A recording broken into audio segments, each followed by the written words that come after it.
Hello guys, welcome back to my YouTube channel Bohra classes. और guys, आज की video में हम देखेंगे ई से स्टार्ट होने वाले कुछ ऐसे वर्ड्स जिनमें हम कई बार कंफ्यूज हो जाते हैं या उन्हें मिसयूज़ करते हैं सेंटेंस में। इससे पहले इस सीरीज़ की 4 वीडियोस आ चुकी हैं। अगर आपने नहीं देखी हैं तो मैं डिस्क्रिप्शन बॉक्स में उनका लिंक दे दूँगा, आप वहाँ से उनको देख सकते हैं। तो चलिए आज का लेक्चर शुरू करते हैं। हमारे पास 2 वर्ड्स हैं, एलिजिबल एंड इलिजिबल। पहला वर्ड एलिजिबल शुरू होता है ई से और जो दूसरा वर्ड है वो शुरू होता है आई से। तो देखिए डिफरेंस। एलिजिबल जो होता है इसका मतलब होता है फिट टू बी चूजन, यानी जो चुनने के लिए फिट होता है। एग्जाम्पल देखिए, he is eligible to be a politician. वह एक नेता बनने के लिए एलिजिबल है, फिट है। चलिए दूसरा देखिए, एलिजिबल। ये एलिजिबल होता है that can not be read, यानी जो चीज़ स्पष्ट नहीं होती उसे एलिजिबल कहा जाएगा। एग्जाम्पल देखिए, her hand writing is eligible, यानी उसकी जो हैंड राइटिंग है वो पढ़ने योग्य नहीं है। चलिए आगे बढ़ते हैं। नेक्स्ट वर्ड हमारे पास है allude and allude. ELUDE। Allude होता है एस्केप, यानी कि बचना, छिपना। ठीक है, एग्जाम्पल देखिए, राम एल्यूडेड द पुलिस, यानी कि राम जो है वो पुलिस से छिप गया। नेक्स्ट वर्ड देखिए, एल्यूड। ये एल्यूड होता है रेफर करना।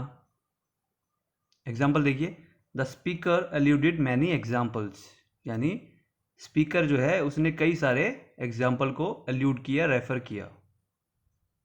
चलिए आगे बढ़ते हैं। नेक्स्ट वर्ड हमारे पास है एमिनेंट, इमिनेंट एंड इमानेंट। चलिए डिफरेंस देखते हैं। एमिनेंट होता है फेमस।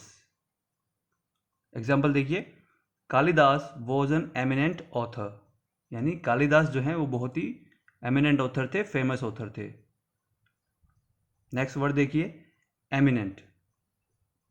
ये होता है समथिंग अबाउट टू हैपन, यानी कि कुछ होने वाला है लेकिन अनप्लीजेंट, यानी दुखद या जो हमें पसंद ना आए ऐसी चीज़ होने वाली हो, तब हम यूज़ करते हैं इमिनेंट। एग्जाम्पल देखिए, third world war is imminent, यानी ये कहता है कि जो थर्ड वर्ल्ड वॉर है वो इमिनेंट है, अबाउट टू हैपन है, बट अनप्लीजेंट है, तो इसके लिए हम इमिनेंट यूज़ करेंगे। नेक्स्ट देखिए, इमानेंट। इमानेंट होता है प्रेजेंट एवरीवेयर। एग्जाम्पल इसका देखिए, divine force is immanent in universe, यानी डिवाइन फोर्स जो है वो यूनिवर्स में हर जगह है। चलिए आगे बढ़ते हैं। नेक्स्ट वर्ड हमारे पास है एक्सेप्शन और एक्सेप्शनल। एक्सेप्शन होता है ऑब्जेक्शन किसी भी चीज़ का। एग्जाम्पल देखिए, there are always exceptions to rule in every language. Objection होता है, एक्सेप्शन होता है अपवाद, हिंदी में अपवाद बोला जाता है। There are always exceptions to rules in every language, यानी कि हर भाषा में हमेशा देयर आर ऑलवेज एक्सेप्शन, अपवाद होंगे कोई भी रूल को लेके। जैसे इंग्लिश है, हिंदी है, तो इनमें अपवाद भी होते हैं रूल्स को लेके, तो एक्सेप्शन उसको बोला जाता है ऑब्जेक्शन। नेक्स्ट वर्ड देखिए, एक्सेप्शनल। एक्सेप्शनल होता है रेयर, जो बहुत मुश्किल से होता है। एग्जाम्पल देखिए, Rohit is a boy of exceptional abilities. Rohit जो है वो बहुत ही रेयर एबिलिटीज़ है रोहित के अंदर, तो एक्सेप्शनल होता है रेयर। चलिए आगे बढ़ते हैं। नेक्स्ट वर्ड हमारे पास है esteem, estimate and estimation. Esteem होता है रिस्पेक्ट। एग्जाम्पल देखिए, Ram is held in high esteem by his friend due to his sociable nature, यानी कि राम को जो है हेल्ड इन हाई एस्टीम, यानी काफ़ी आदर देते हैं, बाय हिज फ्रेंड्स, उसके दोस्तों के द्वारा, due to his sociable nature, उसके जो सोशिएबल नेचर है उसकी वजह से। नेक्स्ट वर्ड देखिए, नेक्स्ट वर्ड है एस्टिमेट। एस्टिमेट क्या होता है? कैलकुलेट, किसी चीज़ को कैलकुलेट करना एस्टिमेट कहलाता है। एग्जाम्पल देखिए, can you give me the estimate of the cost of the house, यानी कि क्या आप मुझे एस्टिमेट दे सकते हैं जो हाउस की कॉस्ट होगी उसका, यानी एक कैलकुलेशन आप क्या मुझे दे सकते हैं हाउस की कॉस्ट का। चलिए अगला वर्ड देखिए, अगला वर्ड है एस्टिमेशन। एस्टिमेशन क्या होता है? जजमेंट। एग्जाम्पल देखिए, in my estimation he is an intelligent person, यानी मेरे एस्टिमेशन में या मेरे जजमेंट में वह एक समझदार इंसान है। चलिए आगे बढ़ते हैं। नेक्स्ट वर्ड हमारे पास है एग्जॉस्टिंग एंड एग्जॉस्टिव। चलिए डिफरेंस देखते हैं इनमें। एग्जॉस्टिंग होता है टायरिंग, यानी जो थका देता है वो चीज़। एग्जाम्पल देखिए, teaching nursery classes is a very exhausting job. चलिए, टीचिंग नर्सरी क्लास यानी नर्सरी क्लासेस को पढ़ाना इज़ वेरी एग्जॉस्टिंग जॉब, बहुत ही थकाने वाला जो कार्य है वह है। चलिए अगला देखिए, एग्जॉस्टिव। एग्जॉस्टिव होता है किसी चीज़ को डिटेल्ड में बताना। एग्जाम्पल देखिए, the teacher gave to the students exhaustive notes, यानी बहुत ही डिटेल्स जो नोट्स हैं टीचर्स ने वो स्टूडेंट्स को दिए। चलिए आगे बढ़ते हैं। नेक्स्ट वर्ड हमारे पास है इरप्शन एंड इरप्शन। ये ई वाला इरप्शन है, यह आई वाला है। ई वाला में देखिए, इरप्शन होता है ब्रस्टिंग। एग्जाम्पल देखिए, the eruption of volcano caused heavy destruction, यानी इरप्शन ऑफ वोल्केनो, ये देखिए इरप्शन ऑफ वोल्केनो। जब कोई वोल्केनो एक्टिव होता है तो उसमें से जब लावा बाहर निकलता है उसको बोलते हैं इरप्शन या ब्रस्टिंग। तो जो इरप्शन ऑफ वोल्केनो है कॉज्ड हैवी डिस्ट्रक्शन, यानी उसने काफ़ी तबाही मचा दी वोल्केनो के इरप्शन ने। नेक्स्ट देखिए, नेक्स्ट है इरप्शन यानी कि अटैक। एग्जाम्पल देखिए, the eruption of Pakistan army was successfully repulsed, यानी कि जो पाकिस्तानी आर्मी का जो अटैक था, इरप्शन था, वॉज सक्सेसफुली रिपल्स्ड, रोक दिया गया। चलिए आगे बढ़ते हैं। चलिए नेक्स्ट वर्ड हमारे पास है एलिमेंटल और एलिमेंट्री। एलिमेंटल होता है ऑफ नेचर यानी प्राकृतिक। एग्जाम्पल देखिए, in spite of elemental hardships Columbus discovered America, यानी कि प्राकृतिक कितनी भी हार्डशिप्स रहीं उसको, ठीक है, मजबूरी रहीं या जो भी कहिए आप, कोलंबस डिस्कवर्ड अमेरिका, कोलंबस ने जो है अमेरिका को डिस्कवर किया। नेक्स्ट देखिए एलिमेंट्री। एलिमेंट्री होता है बिगनिंग, इंट्रोडक्टरी। एग्जाम्पल देखिए, you must have elementary knowledge of science, यानी तुम्हें जो है एलिमेंट्री नॉलेज यानी जो बेसिक नॉलेज होती है साइंस की वो होनी ही चाहिए। चलिए आगे बढ़ते हैं। नेक्स्ट वर्ड है हमारे पास एक्साइट, इंसाइट और इनसाइट। चलिए देखते हैं।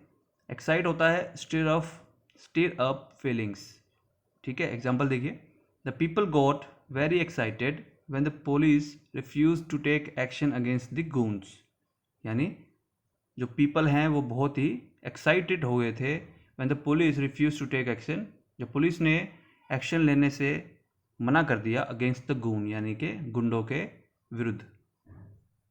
चलिए नेक्स्ट देखिए, incite rousing to action. The communal speech of the leader incited the mob to violence, यानी कि जो कम्युनल स्पीच थी किसी नेता की उसने इंसाइट किया, भड़का दिए, द मॉब टू वायलेंस, यानी कि भीड़ को वायलेंस के लिए, दंगे के लिए भड़का दिया। इंसाइट होता है भड़काना। चलिए अगला वर्ड देखिए, इनसाइट। ये इनसाइट होता है ability to see the truth, यानी सच्चाई को देखने की एबिलिटी को बोला जाता है इनसाइट। एग्जाम्पल देखिए, India needs leaders of great insight, यानी इंडिया को चाहिए ऐसे नेता जो है जिनके पास है ग्रेट इनसाइट्स, यानी कि आगे फ्यूचर को देखने की जिनमें शक्ति है। चलिए आगे बढ़ते हैं। नेक्स्ट हमारे पास वर्ड्स हैं एक्सटिंक्ट एंड इंस्टिंक्ट। वर्ड्स देखिए, एक्सटिंक्ट होता है नो लॉन्गर एग्जिस्ट। एग्जाम्पल देखिए, there is an extinct volcano in that area, यानी कि उस एरिया में एक एक्सटिंक्ट वोल्केनो है जो अब एक्टिव नहीं है, तो जब इसको एक्सटिंक्ट बोला जाएगा, क्योंकि अब वो एक्टिव नहीं है। नेक्स्ट वर्ड देखिए, इंस्टिंक्ट। इंस्टिंक्ट होता है इनबोर्न इम्पल्स। एग्जाम्पल देखिए, birds learn to fly by instinct, यानी कि बर्ड्स जो हैं वो उड़ना सीख पाते हैं इंस्टिंक्ट के कारण। चलिए आगे बढ़ते हैं। नेक्स्ट वर्ड हमारे पास है इमिग्रेंट और इमिग्रेंट। इमिग्रेंट होता है गोइंग आउटसाइड फ्रॉम आउन कंट्री, ये ई वाला है और ये आई से स्टार्ट होने वाला है। इमिग्रेंट होता है ई से स्टार्ट होने वाला, गोइंग आउटसाइड फ्रॉम आउन कंट्री, यानी खुद की कंट्री से कहीं किसी दूसरी कंट्री में जाने को इमिग्रेंट कहा जाता है। एग्जाम्पल देखिए, Ram has decided to emigrate to Canada, यानी राम ने डिसाइड किया है कि वो कनाडा में चला जाएगा, बस जाएगा। नेक्स्ट देखिए, इमिग्रेंट जो कि आई से स्टार्ट होता है। One who comes to another country, यानी कि जैसे यहाँ पे देखिए राम यहाँ से चला गया कनाडा, अब इंडिया के लिए वो क्या होगा, एमिग्रेंट। बट जो कनाडा में रहता है तो कनाडा में वो क्या होएगा, इमिग्रेंट, आई वाला। ठीक है, चलिए एग्जाम्पल देखिए, America is a land of immigrants, यानी कि जो अमेरिका जो है वो इमिग्रेंट्स पीपल का एक देश है। जैसे कि कोई कहीं से आया, मान लीजिए कोई अफ्रीका से आया, कोई इंडिया से आया, कोई और कहीं से आया, मिडिल ईस्ट से आया, तो ऐसे से जो अमेरिका जो है वो America is a land of immigrants, यानी कि दूसरे देशों से आए हुए लोगों के द्वारा बसाया हुआ शहर। चलिए, ये सभी वर्ड्स थे जो ई से स्टार्ट हुए थे, हमने देखे आज के वीडियोस में। तो नेक्स्ट वीडियोस में मैं आपके लिए लाऊंगा और भी अल्फ़ाबेट से स्टार्ट होने वाले वर्ड्स। एंड गाइस, अगर वीडियो पसंद आई हो तो प्लीज़ लाइक एंड शेयर कर दीजिएगा, एंड अगर आपने चैनल सब्सक्राइब नहीं किया है तो सब्सक्राइब कर लीजिएगा। Thank you guys.